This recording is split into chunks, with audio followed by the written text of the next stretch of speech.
وقل رب زدني علما. Tous les hadiths qu'on va citer, tous les versets, les frères, ils sont tous importants, plus les uns que les autres.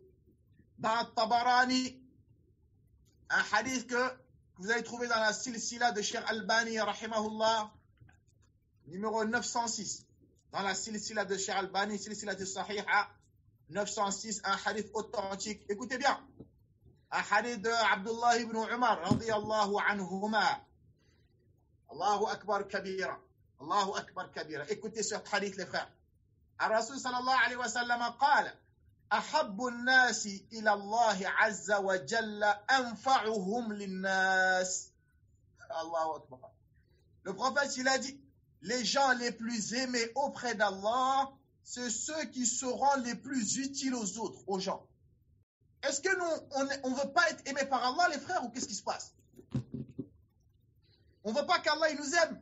Le prophète, il a dit, les gens les plus aimés auprès d'Allah, c'est ceux qui se rendent le plus utiles aux autres. C'est ceux qui se sacrifient pour les autres. C'est ceux qui donnent leur temps pour les autres. C'est ceux qui donnent leur argent pour les autres. C'est ceux qui transmettent leur science aux autres. Ceux qui se rendent utiles. Ceux qui ne pensent pas qu'à eux. Allah, il t'a donné quelque chose. Tu peux rendre service à ton frère. Fais-le. Même s'il n'est pas reconnaissant. Même s'il est ingrat. Même s'il salit ton nom. Tu le fais pour toi-même, mon frère et ma sœur. Rends-toi utile. En bien, bien sûr. Le prophète, alayhi salam, il a dit wa ahabbul a'mali ila Allah, dans le même hadith. Et les œuvres les plus aimées auprès d'Allah, écoutez bien, ouvrez bien vos oreilles. Sururun tudkhiluhu ala muslimin. Il a dit une joie, le fait de rendre un musulman joyeux, le fait de pénétrer la joie dans son cœur, de lui annoncer une bonne nouvelle, de lui faire un cadeau, il a akhirihi. Le fait, ou bien même de le voir, quand tu le rencontres, tu lui fais un sourire, tu lui montres que tu es content de le voir. Le fait qu'il est content, ça, le prophète a dit, ça fait partie des œuvres qui sont les plus aimées auprès d'Allah, le fait de rendre un musulman heureux. Le prophète, alayhi salam, il a dit, Aw takshifu anhu kurbatan.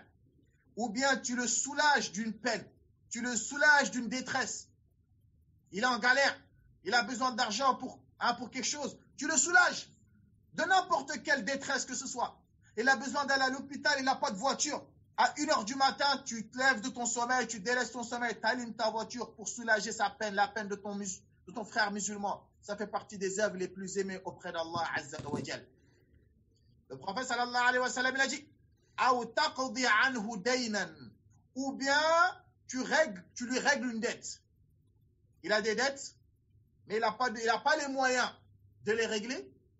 Bah, toi, tu prends de ton argent et tu payes la dette à sa place.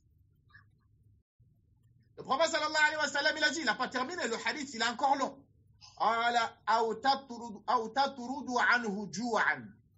Ou bien tu combles sa faim.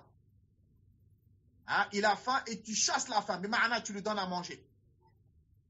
Toi, ton ventre, il est plein. Ta famille, vous avez le ventre plein. Pense à ton frère qui a faim. Qui ne sait pas qu'est-ce qu'il va manger la nuit. Aïwa. Donc, le fait de le nourrir, le prophète a dit, ça fait partie des œuvres les plus aimées auprès d'Allah Azza wa Jal. Ça, écoutez bien ça. Ar-Rasul sallallahu alayhi wa sallam qala. Ar-Rasul sallallahu alayhi wa sallam qala. ولا أن أمشي مع أخ لي في حاجة أحب إلي من أن أعتكف في هذا المسجد شهرا.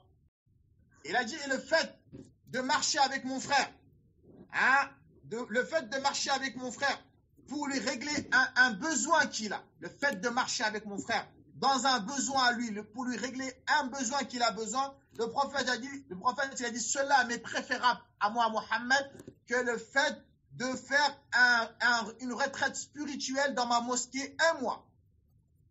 Allahu Akbar.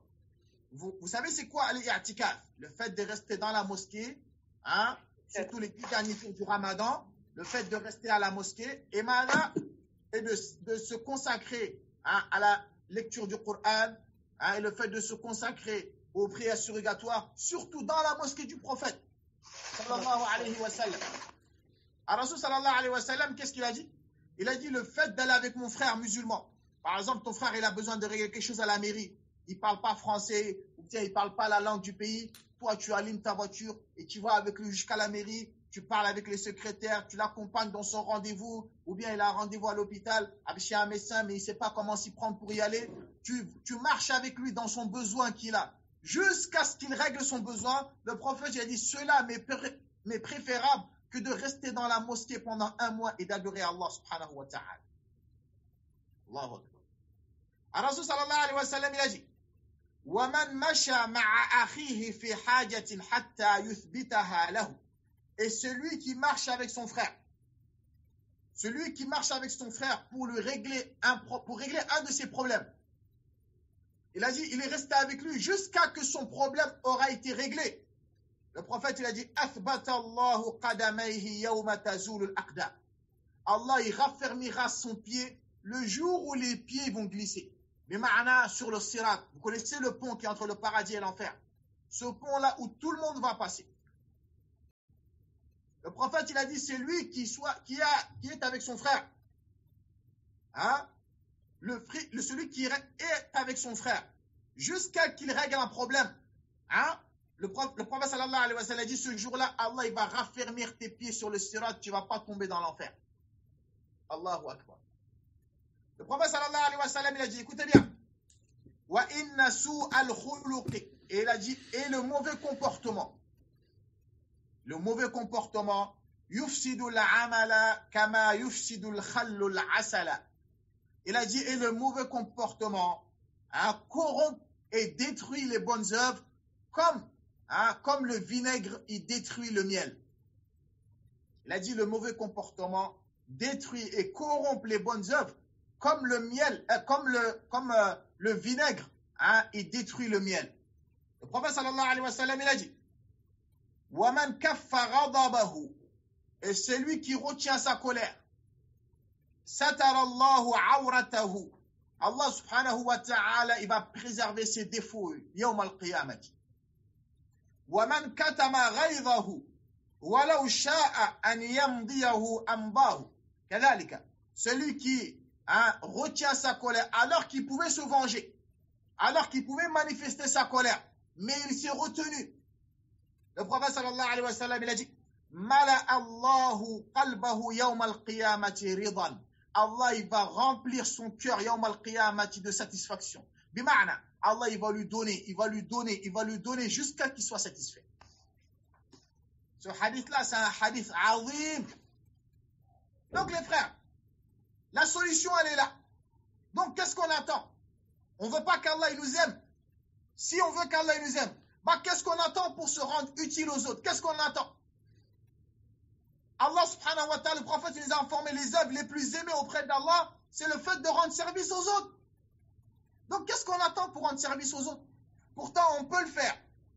Mais c'est juste à cause de notre ignorance et à cause de la maladie qui est dans nos cœurs. C'est pour ça que chacun y pense pour soi. Vous avez vu? C'est pour ça que la communauté musulmane, on est dans la faiblesse aujourd'hui. On est faible. Pourquoi? Parce qu'on ne s'entend pas, on ne s'aime pas. Et si on ne s'aime pas, on ne pourra pas être unis. Et si on n'est pas unis, on ne sera pas un bloc. On ne fera pas un bloc. Et si on ne fait pas un bloc, on ne sera pas fort. C'est pour ça qu'on est faible. Pourquoi? Parce qu'on n'aime pas pour nos frères ce qu'on n'aime pas pour nous-mêmes. Donc si on ne t'aime pas pour ton frère ce que tu aimes pour toi-même, à ce moment-là, l'amour ne sera pas là. Et si l'amour n'est pas là, l'union ne sera pas là. Et si l'union n'est pas là, la force ne sera pas là. Comme on dit, c'est l'union qui fait la force. Mais pour être unis, il faut être solidaire. Quand tu aides ton frère, il va t'aimer.